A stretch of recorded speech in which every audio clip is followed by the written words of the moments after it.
Hey guys, welcome back to my YouTube channel. It has been a while. I just haven't really had the time to produce anything, and I haven't really had the resources, and I just haven't been focused enough on what I really want to do. So I took a little break, and I am trying to start fresh. So my channel is just going to be, I'm going to try and post as often as I can, and I'm going to try and do whatever you guys want me to do, and that's really just about it. I really need some creative inspiration and I need some motivation, so anything that you guys can do to help and give me tips and tricks and ideas, that would be amazing. But today, for my video, I'm going to do things that people don't know about dancers. I've been a dancer for about 13 years and I love it, and it is my passion. I'm currently on a break right now, but I am going to dance camp this summer and it is going to be wonderful, and I'm going to get back in and it's going to be great. But before this, I was dancing every season for the past 13 years, and there are tons of things that people just like me and my age who aren't dancers have no idea about what we do and what the process is and how it's different than any other extracurricular activity. So let's just get into it.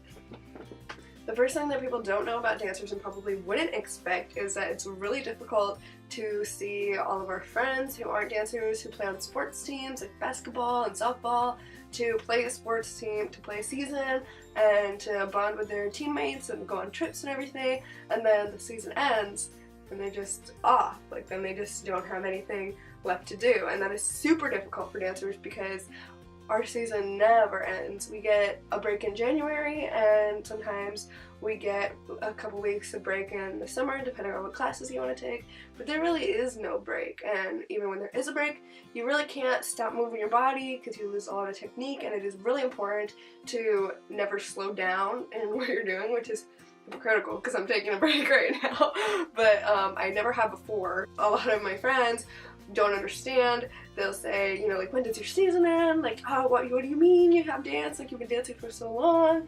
And I just, you know, have to be like, there's nothing I can do about it. Go have pizza and ice cream with all your friends every Saturday night and I'll be dancing. The next thing that people don't know about dancers is that people who don't have any extracurriculars don't get it. They don't get the commitment. It is really like just part of who you are. If you've been dancing for this long, or even if you just started dancing, it really becomes a passion, and it's really like in your body and your blood and your mind, and it's really good for you. But people who don't do that just don't get it. They can sit home and they can, you know, like, not do stuff and they just don't understand what the motivation is to go every single day of the week to a dance class for 4 hours and then come home at 10:30 at night. And it's really hard to explain that to them and say, like, I'm sorry I can't hang out with you because I have to go to dance, and then the next day, I'm sorry I can't hang out with you because I have to go to dance, and that's always how it is. So then they get frustrated, and that brings me to my next thing, is that it is so difficult to have friends outside of the dance studio. So you have your dance studio, you have your dance friends, and you see them every single night and dance with them, you have your classes and everything, but then you have school friends too, and it's really difficult to make time for your school friends. It's really hard for people to understand that aren't part of the dance community that it's really a full-time commitment, and that it is 100% your responsibility to make sure you go to class, and it is unfair to all the other dancers if you don't show up and you're learning a piece, or you're going to a recital, or you're practicing for a recital, or even just, you know, like technique classes. It's not fair because you have softball teams or you have basketball teams, but also your dance team is really probably one of the most solid teams that you could ever find if you are looking in the right place. And you can tell when dancers don't act as a team, and you can see it when you watch them perform. So that is why it's really important for dancers to prioritize dance instead of social life, and that is super difficult, especially when you're my age. Next is that people always think that I'm exaggerating personally about my joints and my muscles, but it's really common for dancers to have some kind of tendonitis or knee problems, back problems, lots of problems, because they either aren't taught right or the body just isn't, you know, like, reacting well to them dancing 6 days a week, because that's a lot. And so people don't understand, like, when we walk around like crippled people and they're just saying we're being dramatic and we just need to get over it, and like, you're fine, you can go jogging with me or something. Nobody's ever asked me to go jogging with them, but if it ever happened, then they would say that. But I would say I can't, actually, because every time I run on asphalt, my knees feel like they're going to shatter into a million pieces.